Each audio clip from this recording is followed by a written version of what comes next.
All right, so we are live here at Patty's Aquatics, and this is Beyond the Dirt. And I've got a special guest today. It's Jack from JT Keeping Fish. So welcome very much to the show. I appreciate you being here. Yep, I'm happy to be here. So thank you for inviting me on. Yeah. All right. Um, so to start off with, I guess why don't you tell us a little bit about yourself if someone out there may not know who you are. Yeah. So yeah, I'm Jack. I'm 17 years old, and well, I run the YouTube channel JT Keeping Fish, like you just said. Together with that, I pretty much also have my own fish shop in my parents' garage.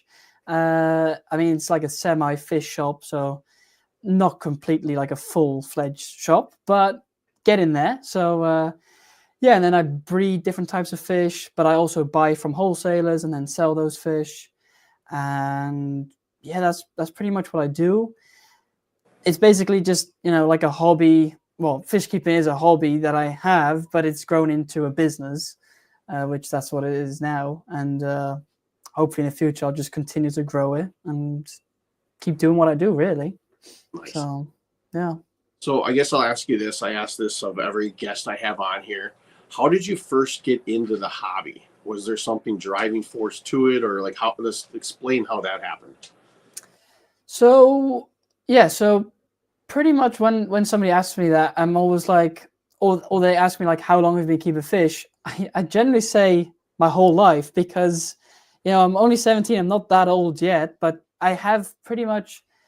I remember well, I don't remember, but my dad told me when I was a little baby, they used to actually have a tank, just a fish tank, then got rid of it because, well, I was born and, babies require more attention than fish tanks. Responsibility. So, and at that point, of course, they didn't know that I liked fish, But then I think I was like 4 and we got our first 2 goldfish in a bowl back then. Of course, you shouldn't do that now, but back then we didn't know no better, and that's kind of what you did. So then we had 2 goldfish for quite a while, but then I remember every birthday or every year from about 6 onwards, I was like asking for. Oh, I wanted to get a tank, so just a normal tank. That's what I wanted to do, but it kept getting postponed really, and in the end, I think I was 7 when I got my first real fish tank, which I still actually have to this day.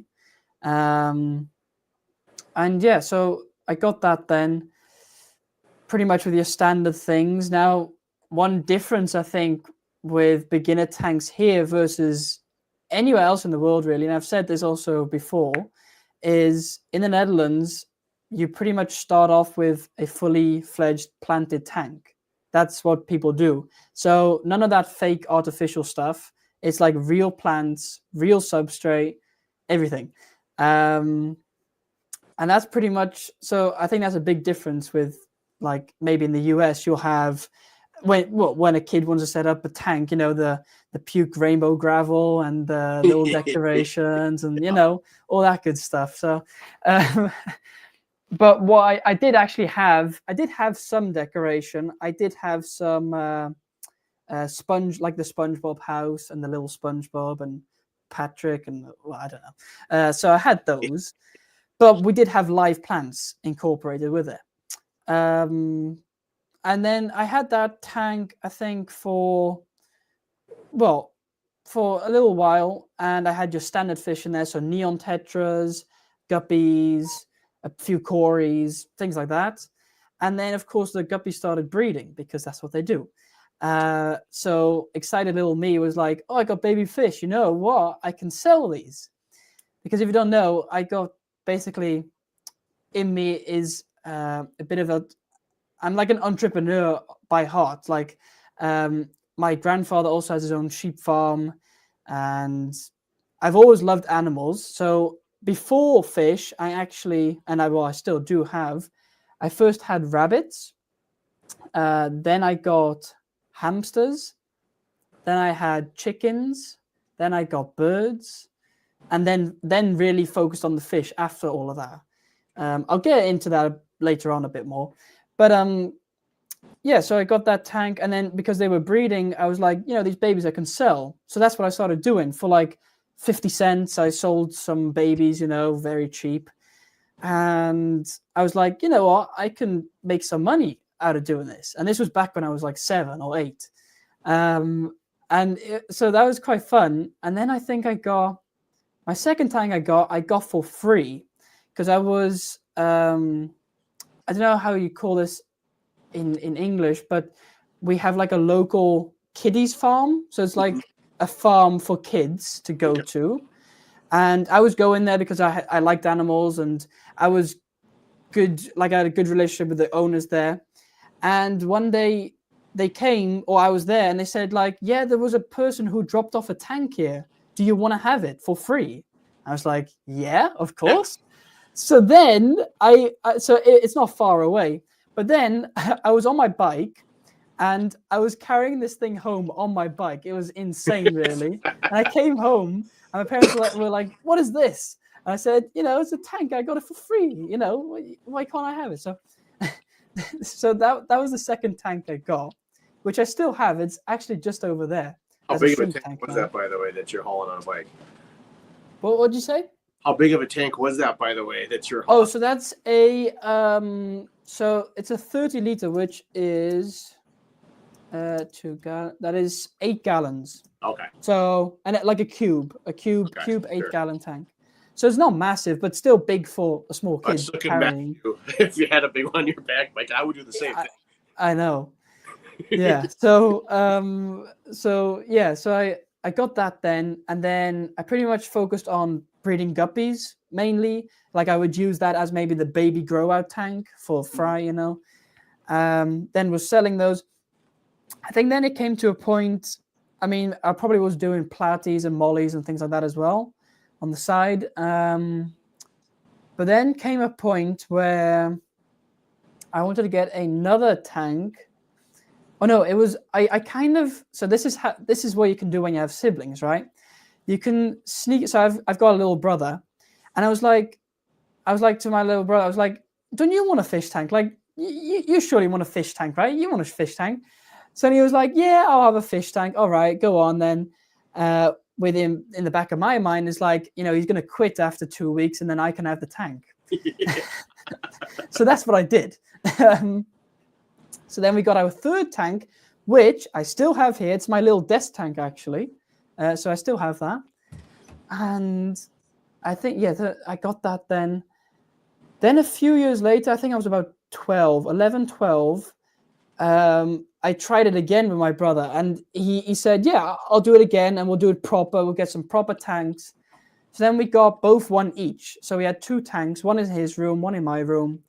And yeah, we set those up. I think we had platies in there. We had some cories, a few easy things that we could breed. And then, of course, after like a month, my brother was like, I don't really want it. You can have it. So then I had another tank. And as you can imagine, I was collecting all these tanks in my bedroom, right? I think I had about 6, 7 tanks at that point. And it was, and then I was at that point where, again, I was breeding a lot of guppies, platies, mollies, the easy stuff, and selling those. And I was like, this can really make me a bit of money. So I think it was then at that point where I think I went to, I said to my parents, like, you know what, maybe what is best to do is, I got all these tanks in my bedroom. What if I get rid of all of those and then I just get like a nice rack, put it in the garage, it's out of the way, and that's sorted. So they were like, yeah, fine. And then we had a little look around, found this massive, it was a bigger rack than I thought, so it's where my Discus are now. So they are each like 33-gallon cube tanks, 6 of those. So we got that. And yeah, after we got that, we actually made like a little contract of like, Jack will get rid of the tanks in his bedroom if we get this new big rack. In the end, that never happened. So these tanks stayed and I still have them. Nice. They're not all in my bedroom, but I did keep them.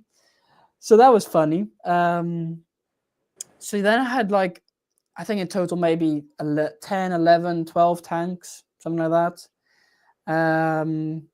And then that's the point also where I got my first angelfish and my first discus fish, actually. No, I started with angels. I actually bred some angels. And then after that point, I was like, I want some discus fish because I always wanted discus fish. And I was like, I want a discus fish. And I was, I think, 13 back then. And, well, as a 13-year-old kid, I mean, the most 13-year-old kids don't have that much money. So I was like, discus are expensive. Mm-hmm. So I'm like, I need to save up and I need to make money. So I was like, I'll breed angelfish. I'll sell those. I bred hundreds of angelfish. And yeah, then I sold those, got some money, and then I had enough money to get my first discus. And I got a nice group of discus, and that was all good. And then eventually a few pairs formed, and the rest I sold. And then those pairs, the one pair I have is still from that original batch, actually, which I've bred now many times, and those babies have sold and whatever. Mm. But yeah, so that was then the point where I had discus, angelfish. I was breeding them. That was my main focus. But on the side, I was still doing the mollies, the guppies, because they were making decent money as well, because they're easy to breed, of course. Nice. So let's see. So then we fast forward a bit. So it was continually to get a bit better. I was getting more money. And then I was somehow sneaking more tanks in. I don't know how I did it, actually, but somehow I did. And slowly I was taking over the garage as well, because I'm like, it's better to have it in the garage. It's nice together and whatever. Because always the answer would be, when I asked for more tanks, the answer would always be no. I was not allowed more tanks. So I still don't know how I did it, to be honest with you. Yeah. So yeah, then it kind of just grew and grew, and then ended up at a point where now I got, I think, 36 tanks in total.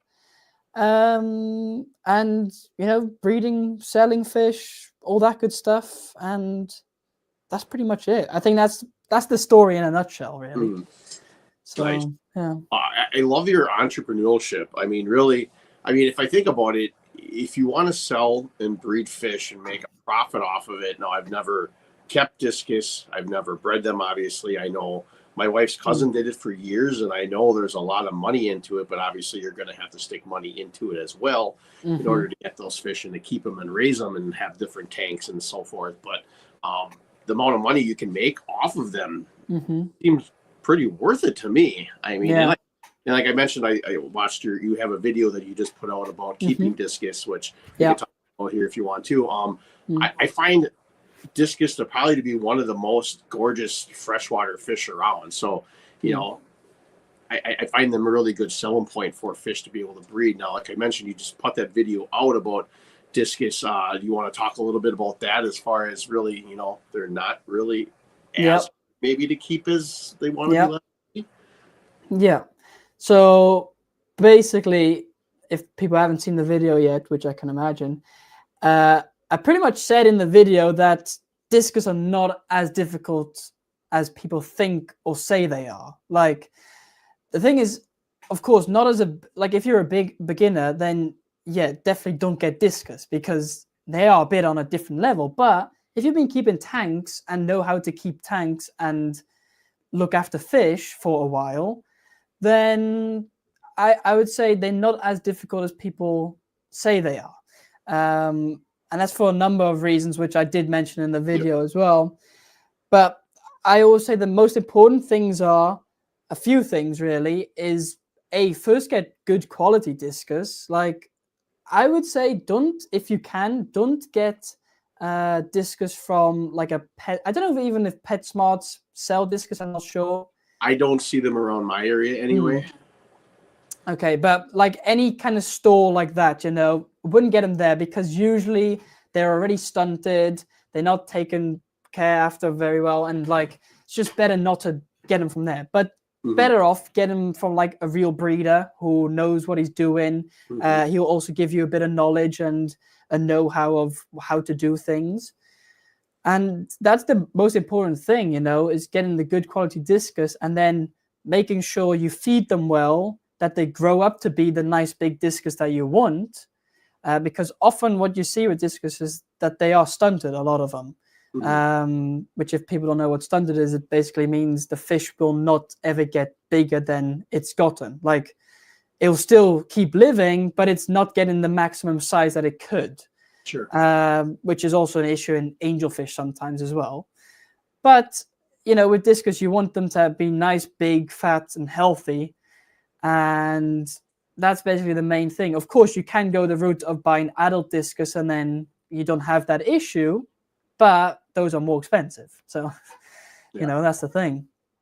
And then also keeping them warm is also important. Sometimes I'll see people who keep them at like 25, 26, and I'm like, oh, that's Celsius, but that's, what's that Fahrenheit? That's 26, 26 Celsius. That's 78 Fahrenheit, right?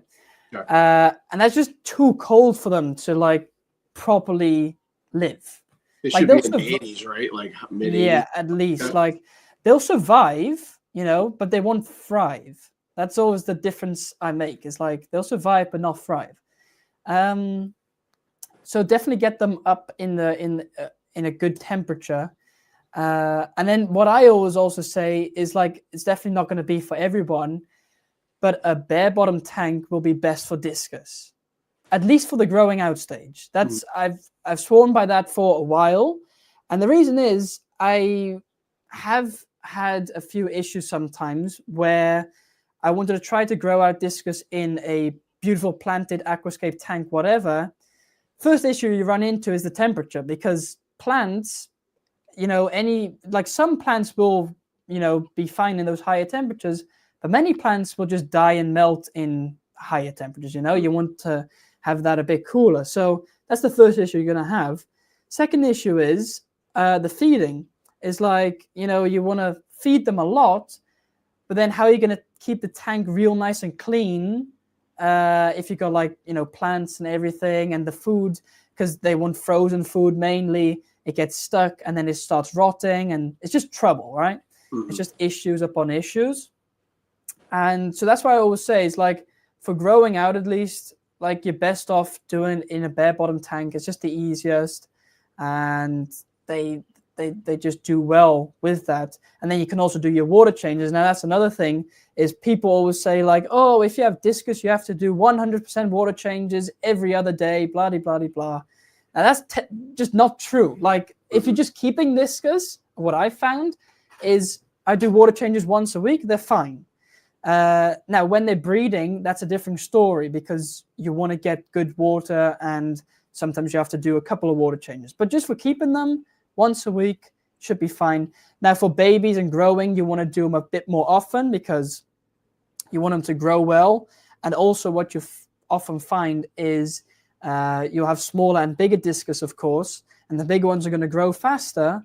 But apparently they also release a hormone that inhibits the other smaller discus from growing as fast. So you want to try to get that hormone out of the water, kind of, and with water changes that is possible. So that's the reason why you want to do a lot of water changes when they're little and they're growing. Because I've had it many times myself, is where you'll have, like, say you have a group of 10 discus, then say 3, 4, or 5 of them will take off and get big. And then the other smaller ones, they'll just stay smaller. And it's just really difficult. And then you get them stunted, really. So that's the difficult part. And then I think one last thing about discus is make sure you got a big enough tank. I actually didn't mention this in the video, I don't think, which I'm kind of, I wanted to mention it, but I forgot. And the reason is because I actually, when was that? I think about 1 or 2 years back, I had some beautiful adult discus. They were massive. And I put them in my, well, I say small, 180 liter tank, which is like a 180 liter to, that's a 50-gallon tank, right? Oh. Now, a lot of people will say, oh, 50 gallons, 55 gallons is big enough for discus. And what I say is, like, if you're keeping it completely bare bottom, you're fine. Then that's all right. But if you want some kind of wood in there, some kind of rocks, some kind of plants, there's not much space for the discus. And what one thing that Discus often can do is spook themselves. And that can be sometimes just from nothing, but sometimes when you're walking past, they'll spook themselves, they'll go berserk, and they'll go smashing into the glass, into objects. And I've had multiple times, I had them in that 50-gallon tank, and I just had them die because they smashed into the glass or into a piece of wood, and they die. So that's why preferably a bit bigger tank than that, maybe like a 75-gallon or even bigger. I'm not sure if they make them bigger, but if you get them in that, then you should be better, and then that should go well. But yeah.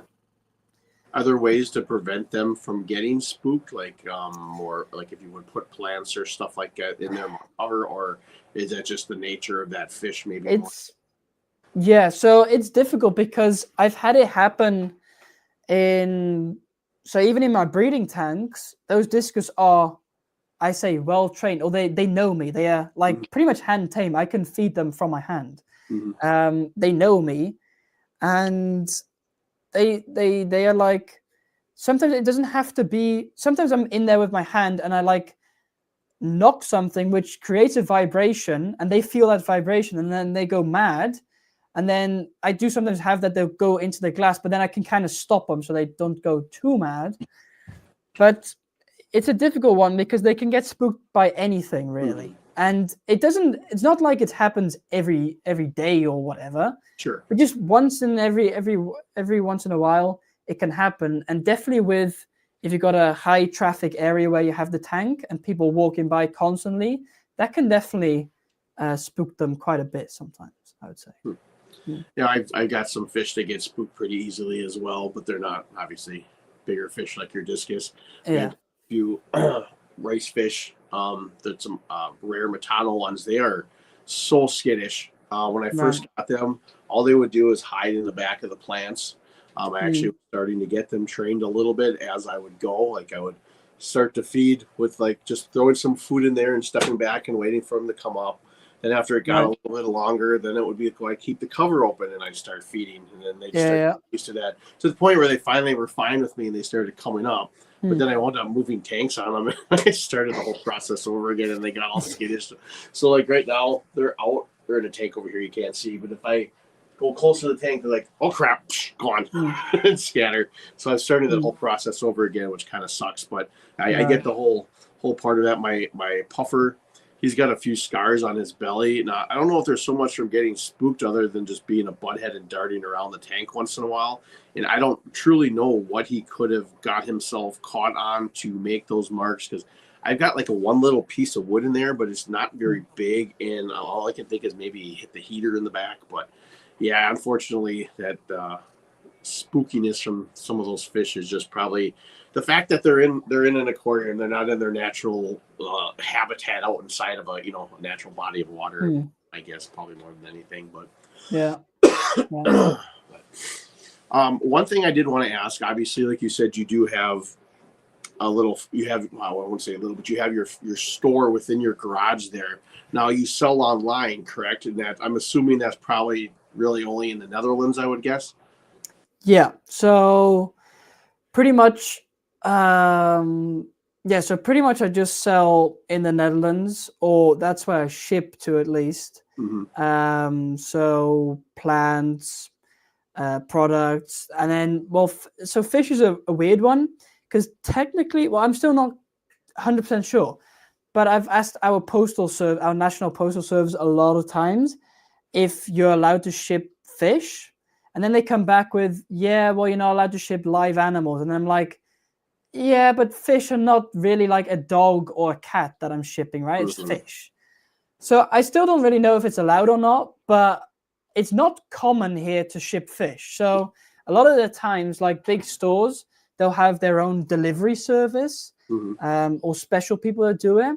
Now, I've just found a method that works for me with shipping fish. So I do ship fish every now and then, and that works well for me. So it works well. But mostly people come to pick up fish themselves and pick out their own fish. But yeah, I do the occasional like sending plants or whatever. I actually also, I guess I can also send to Belgium, so that's the country below us. Yeah. And then you've also got Germany next to us, which I could also send to, but I don't really have German followers or whatever. So yeah. I did actually send one time to Northern Ireland Yeah. to one of my subscribers, and well, the first time it didn't work out. The second time it did though. So the only thing is, it's a bit annoying because like the whole UK with the Brexit and there's different rules and it's just annoying. So I probably won't do that too often, but mainly the Netherlands, yeah. Yeah, I can imagine it'd probably be a little difficult trying to figure out shipping internationally between different countries, just because you don't know what rules and regulations every country may have compared to what you have in your country there. Yeah. Now, you said you obviously you breed some of your own fish that you sell, and you say you import stuff in too. Now, how does that work? Do you have, I mean, I guess if you want to explain the process a little bit of how you get these fish in imported. Yeah. So basically, yeah, I breed some of my fish myself, and that's mainly discus, angelfish, that kind of thing. I do also now have my separate breeding rack where, for example, I have a bunch of zebra danio fry. I have some praecox rainbow fish fry, like hundreds of them actually. So the occasional thing I'll breed myself just for fun, really. Also some cories maybe, and some rams I want to breed, and maybe even some bettas. It's just whatever I feel like breeding, I'll breed, and I can make videos about that. But the majority I do buy. So I don't import from like Asia or wherever. Now I've actually had a bunch of people reach out from, I think, Sri Lanka and somewhere in Asia of like, hey, we want to send you, or like, do you want to buy our fish? And then one time I was in contact with this guy, and I looked at the price list. I was like, this is insane. I can get guppies for 10 cents, or neon tetras for 5 cents. It's so cheap. Like the stuff you can get, and like angels were not even 75 cents or something. Like it's insane. The only thing is, with importing, you have to buy a lot at a time, and also the shipping cost and things like that. So I haven't quite gone to that level yet. Maybe in the future that I'll try that out. But for now, I buy from my wholesaler, which is only maybe half an hour down the road from me. Okay. And I can like order online on their website, and then every Friday they'll deliver with their own delivery service. Like, and you might actually know some of. So the mother company is called Aquadistry, and they have a lot of daughter companies, which, for example, Superfish, Colombo, Hikari for Europe at least is part of them. Then also for plants, Aquafleur, and then for fish they got Aquafarm. So they're quite a big company, and they have a lot of selection. So I can get pretty much anything I need. I can get from there: fish, plants, any product that I want, any tank that I want, any light that I want, whatever can get from there. And the nice thing is they just come delivered with their own service every Friday.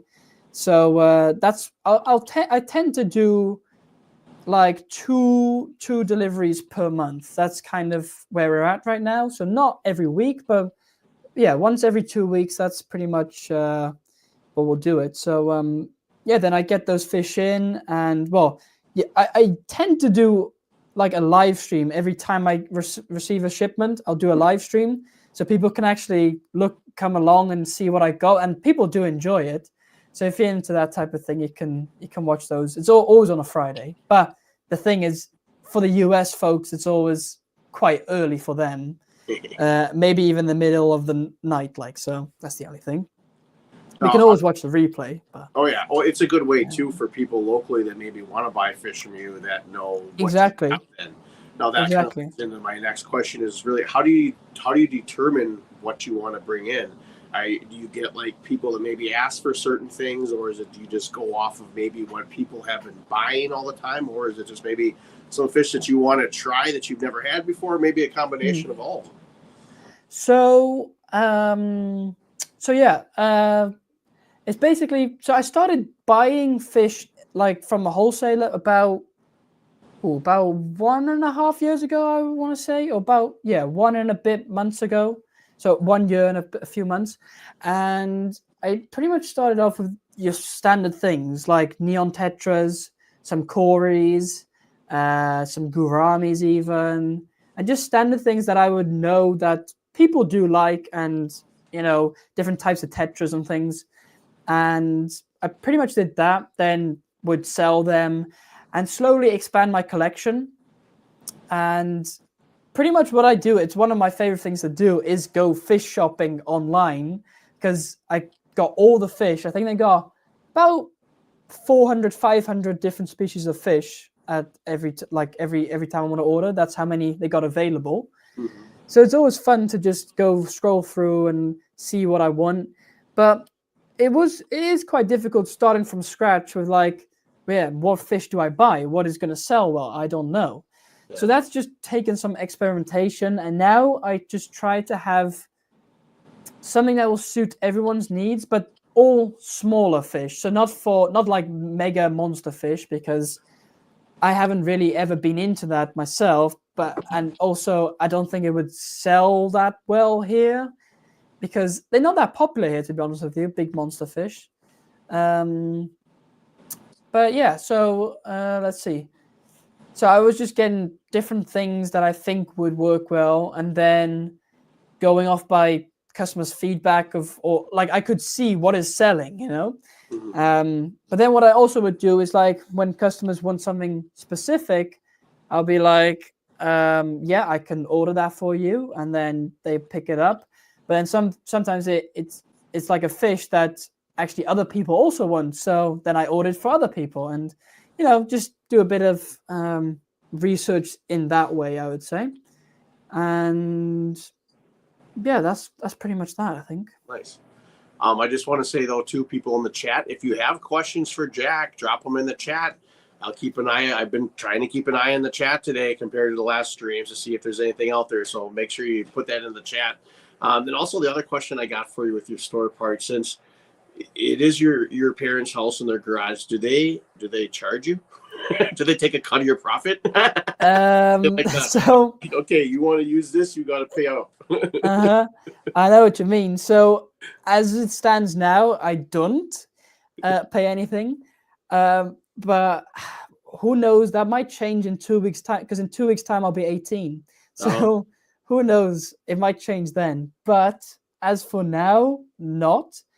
The only thing is, we've had to make some optimizations, I would say, because the biggest cost is they don't really mind the garage being used, because before it was just a junkyard, a garage just collects junk, and that's what it does. So I went in there and got rid of all the junk we don't need, just get rid of that, and made space for my tank. So, and also in that way, in that sense, I look after the garage. I make sure it is clean and it's tidy, and it's tidier than it's ever been before, really. Sure. So yeah, I think they're happy with that. But the bigger aspect is like the energy cost, like electricity bills, stuff like that. That's the expensive part, because I mean, I think like here in the Netherlands, we're probably in one of the most expensive countries. Like the electricity and gas is expensive here compared to other countries. Like, I know it's a worldwide issue, the rising of the prices, but in the Netherlands especially, it's insane. Especially because we've got 17 million or 18 million people in a tiny country. Like, I don't think the Netherlands is maybe it's like probably smaller than Florida, maybe even. I'm not sure, or maybe about the same size. Like, so that puts it into perspective, and we've got a lot of people living here, so things are expensive. So that's the main thing. We do have solar panels, so that does help a bit in the summer, but mainly in the winters when it really costs, because, well, it's cold outside. It gets here I think now, yeah, it's 4 degrees Celsius. So 0 degrees Celsius is the freezing point, right? So yeah, so it's not warm. In the summer, it'll get up to a decent temperature, a bit like 70 to 80 degrees Fahrenheit is what in the Netherlands it'll get to in the summer. But so that's the main thing, the energy costs. And that's also the thing I'm like, because at some point I want to, of course, expand and move on and get my own place. But the biggest issue is like, well, renting, because again, here we've got a housing shortage. We don't have enough houses here for people to live in. We've got kids living with their parents until they're nearly 30 because they can't afford a house on their own. Like you have to be with 2 people to get like a house. So that might be one of my next steps, is get a wife and then make sure I can, get a house. Make sure it's a wife that's going to let you have fish tanks. Well, that's the thing. That's one requirement only. Yeah.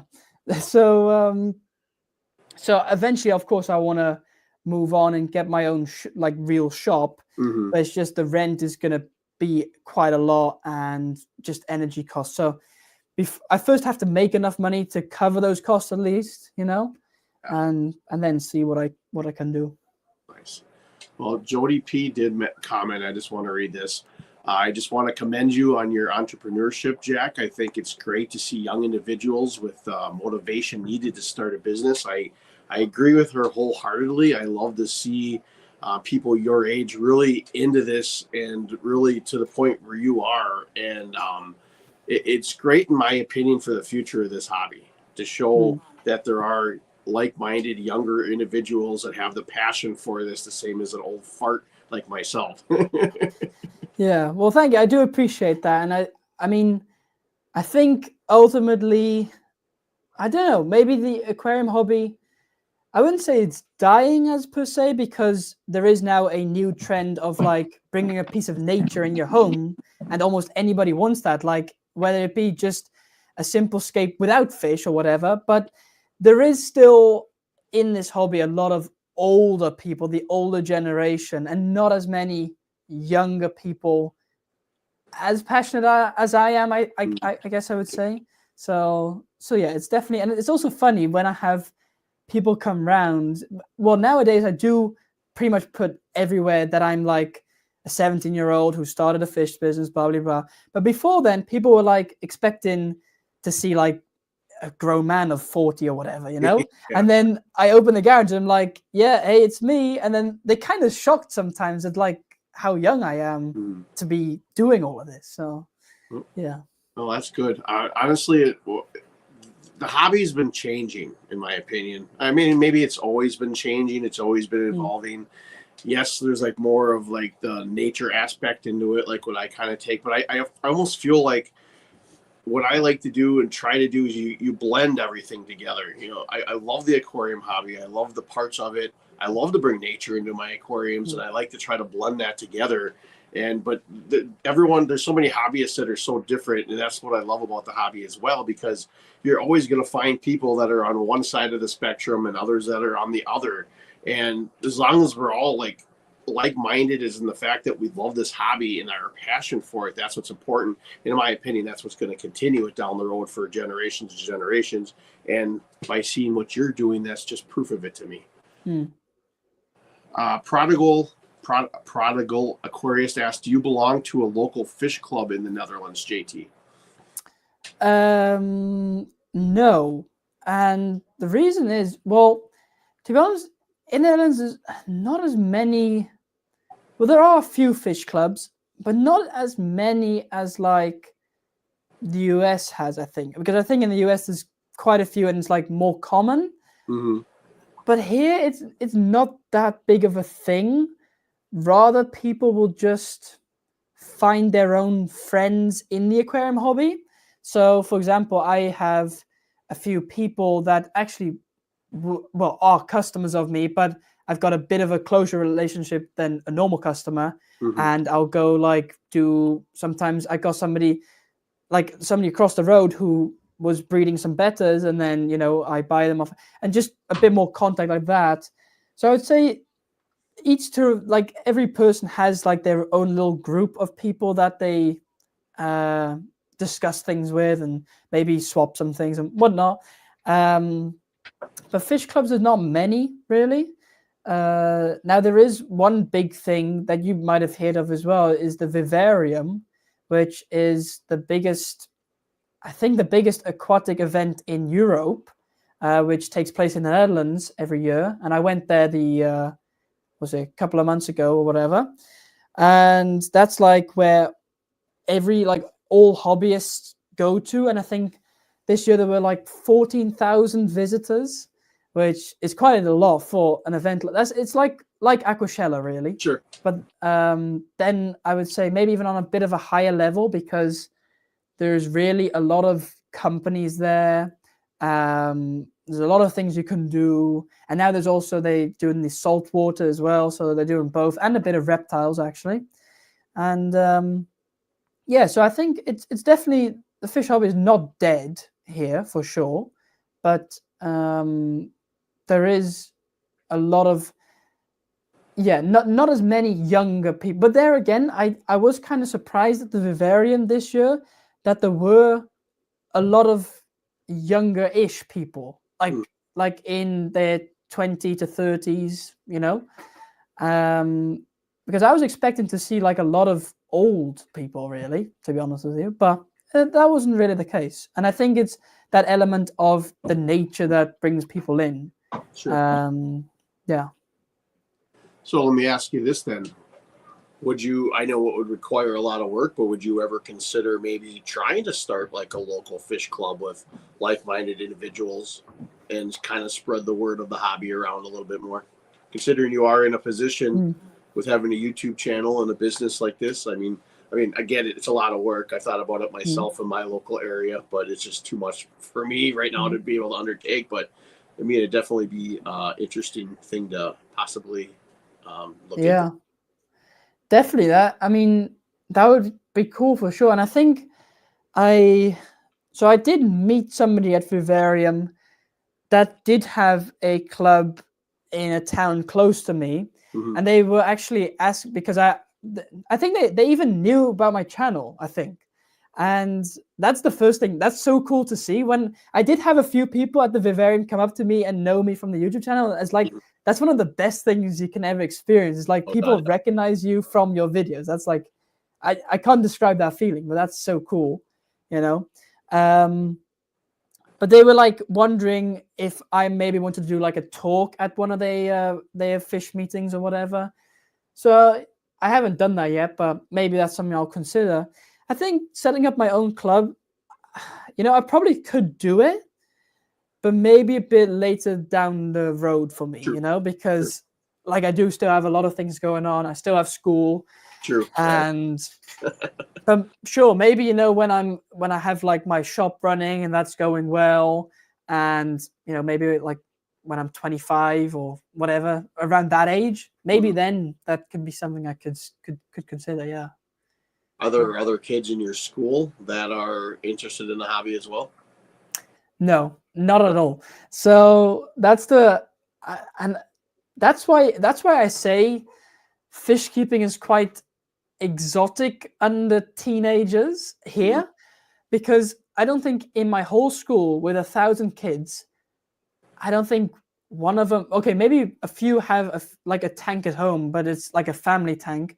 There's definitely nobody like me who has 30 odd tanks in their garage, And I mean, I see the same thing with animals, because I'm a big animal lover as well. So like I mentioned before, I have 8 chickens, I have 1 rabbit, I have 30 cockatiels, which are birds, and so I breed those for shows and stuff.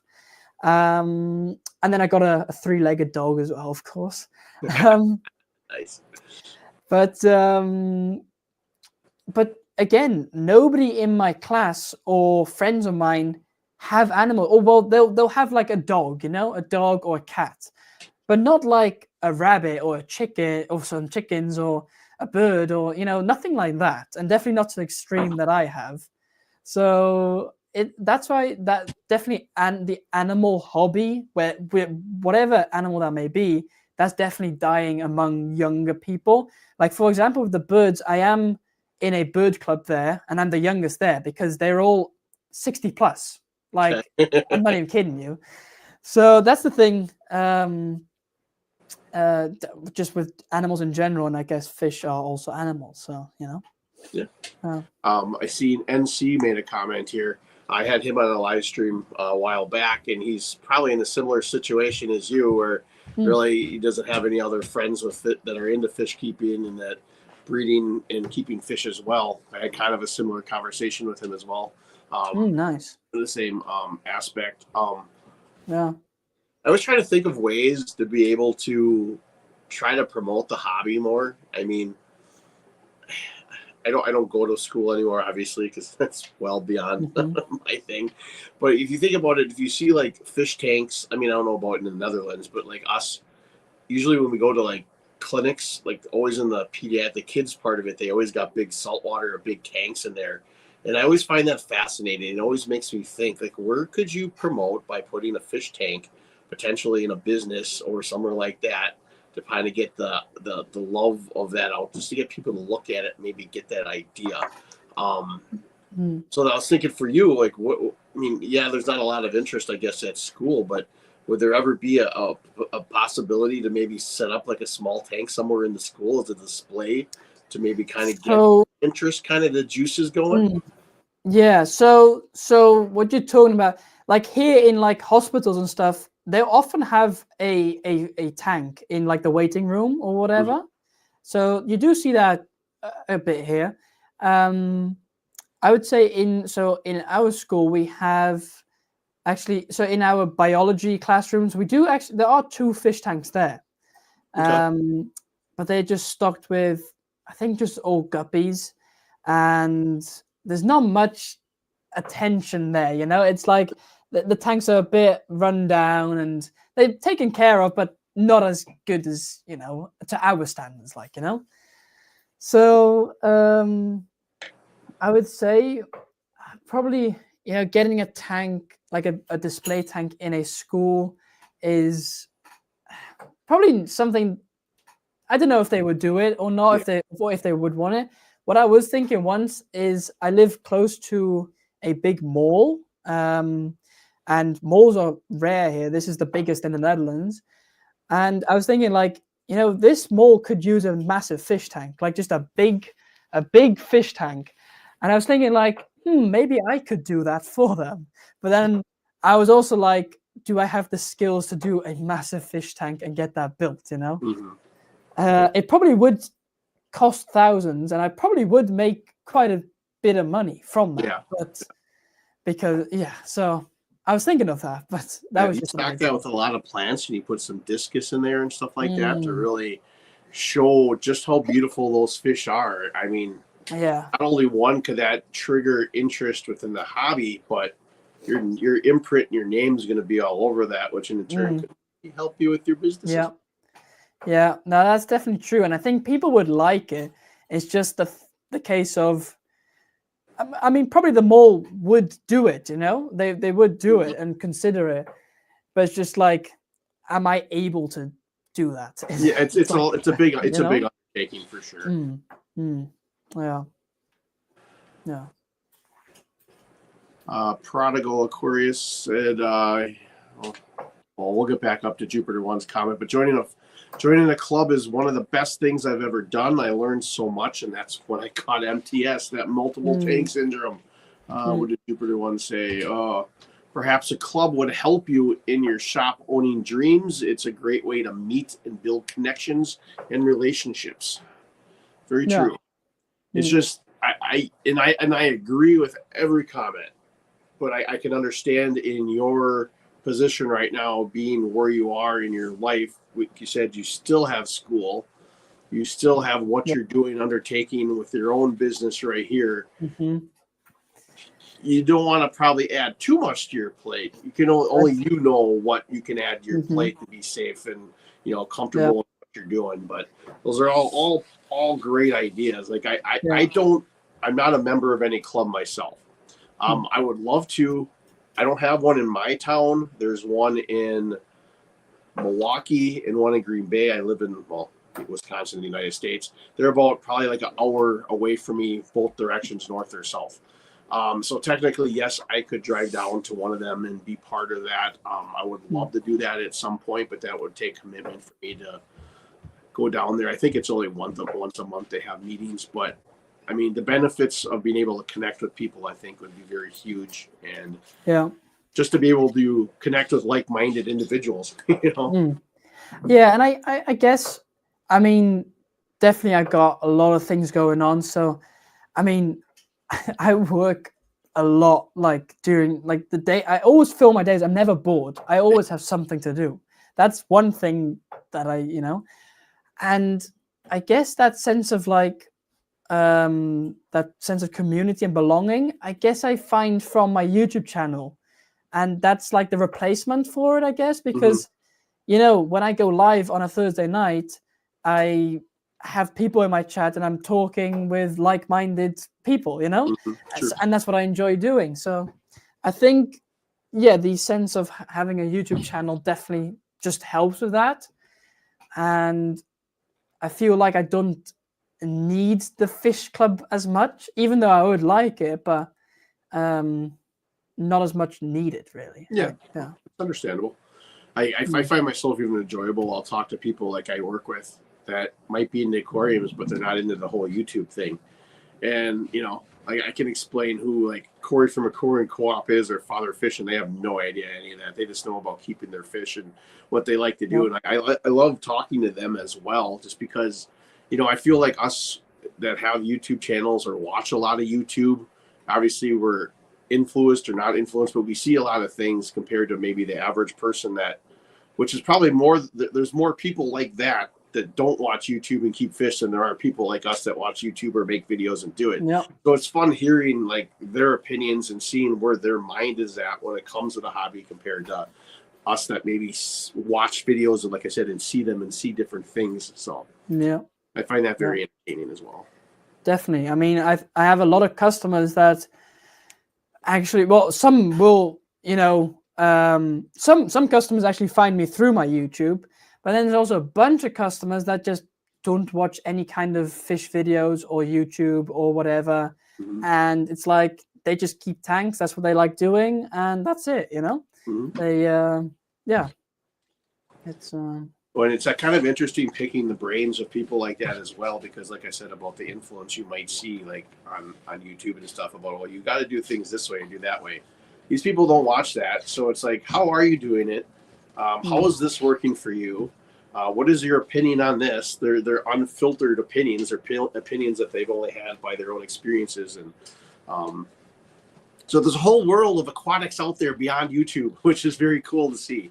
But anyway, like I said, I'm really happy for what you're doing, and I think it's really good for our hobby. I enjoy the fact that you at such a young, well, not such a young age, you're almost an adult, you're 17, you're an adult. I love the fact that you, like I said, mentioned before, you have the passion for the hobby like this. And like I said, it's a true reminder to myself that this hobby is still thriving and still surviving because of people like yourself. And I thank you for that. Well, thank you. Yeah. So you mentioned live streams. You have live streams. What is your schedule for live streams usually weekly for people to know if they want to click into you? Yeah, so every Thursday I go live. Now that's 8 p.m. my time, but for US folks, it's pretty much if you're on, let's see, like Florida side, right? Mm-hmm. It'll be 2 p.m. And if you're central, it'll be 1 p.m. And then if you're all the way on the other side, I don't know, it'd be a bit earlier than that. It'd be like 11 a.m. I think then. Probably something like that. But yeah, 'cause I'm central, and the west coast of California and stuff is 2 hours behind me. So yeah, exactly. So it's pretty much in that range. But most people, it's like 2 p.m., 1 p.m., something like that. And then other than that, I do just random live streams throughout the week. those are not scheduled, and I'll just do them whenever I feel like. But I generally try to do them in my evening hours so people from all over the world can join in, because of course we've got people even in Australia, New Zealand, and then it would be the next day for them.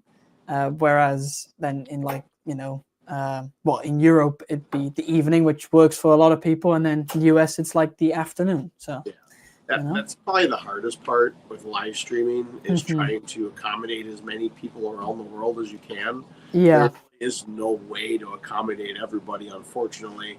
It's No. like I do mine typically here in the mornings, well, mostly because it best fits my schedule. But I know like people like you in Europe and stuff like that, you're in the later afternoon and stuff like that.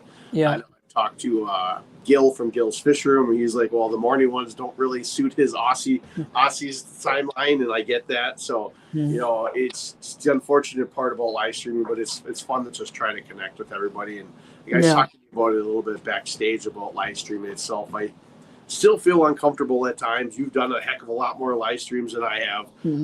But it's just a good way to be able to connect with other hobbyists, besides just making a video and reading the comments. And it's been a very interesting experience for myself, I can say. Yeah, definitely. Yeah, that's definitely the thing. I think I do kind of have an advantage being here because there's not actually many European fish tubers that live stream. Like if you look at the big channels like MD Fish Tanks, Fish Up Matt, all of them, they don't do live streams. I mean, there's a few. I know there's a few German channels that do live streams, but there again, that's in German, so only the German people can watch that. Now, I sometimes actually watch those live streams because I have German in school, so it's just like a practice for me to listen to German. But other than that, there's not many. Well, it'll be like in their individual countries, in their individual languages, but not in English. Yeah. So and then the advantage I have is like I'm not fighting for those time slots with like the Americans, because I know in the US, if you look at the schedule, it's like for me that's in the middle of the night, but that's of course evening there, and it's like everybody wants to go live then because that's the best time for most people, right?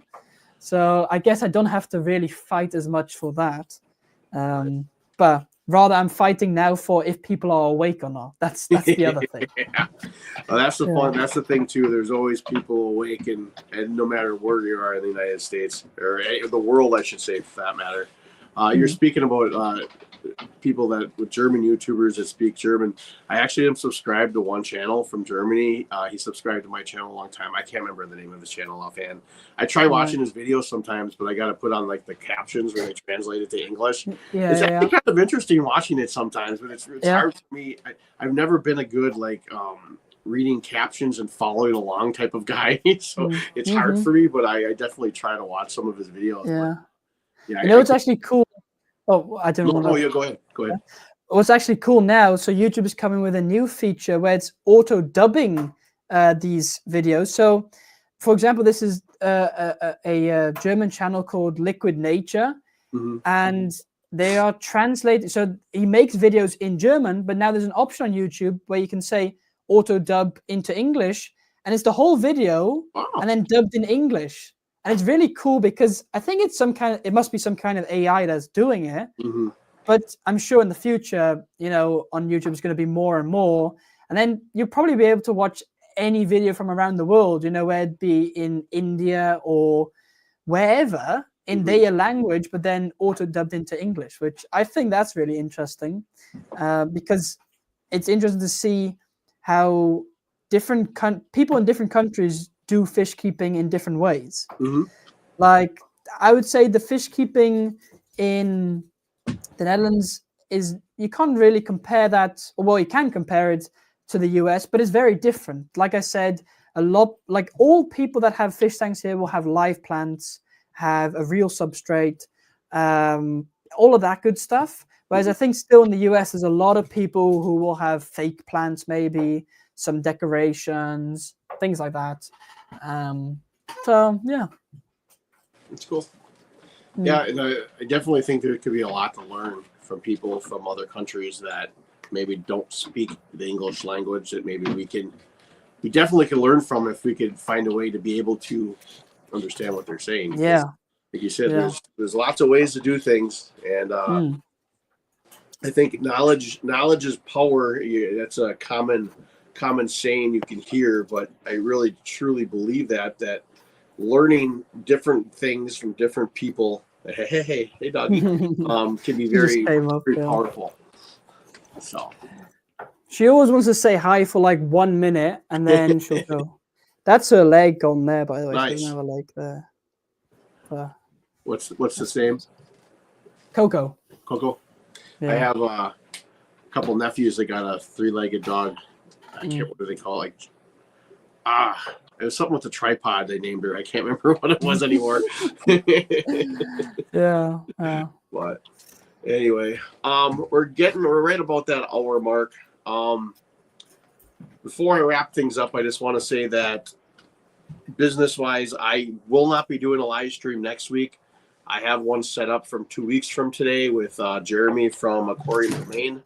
I don't know if I'm going to be doing live streams every week anymore. It's going to be hit or miss. We'll see how they go. They may pop on days I don't have guests, but I just wanted to put that out there so I don't have to put every Sunday. There's no live stream this week, so people know. But other than that, I want everyone that's in the chat to go subscribe to Jack's channel, JT Keeping Fish, if you're not already subscribed to his channel. Make sure you hit up his live streams, check out his videos.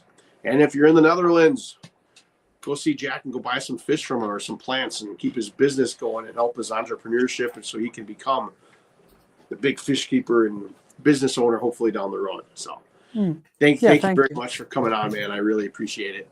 Yeah, thank you for having me on. I enjoyed it for sure. So it's good. Yeah. Perfect. Well, I hope everyone has a great Sunday, no matter where you are in the world. Enjoy it, and yeah, we'll see you next time here at Patty's Aquatics. And take care, everyone. All right. Bye.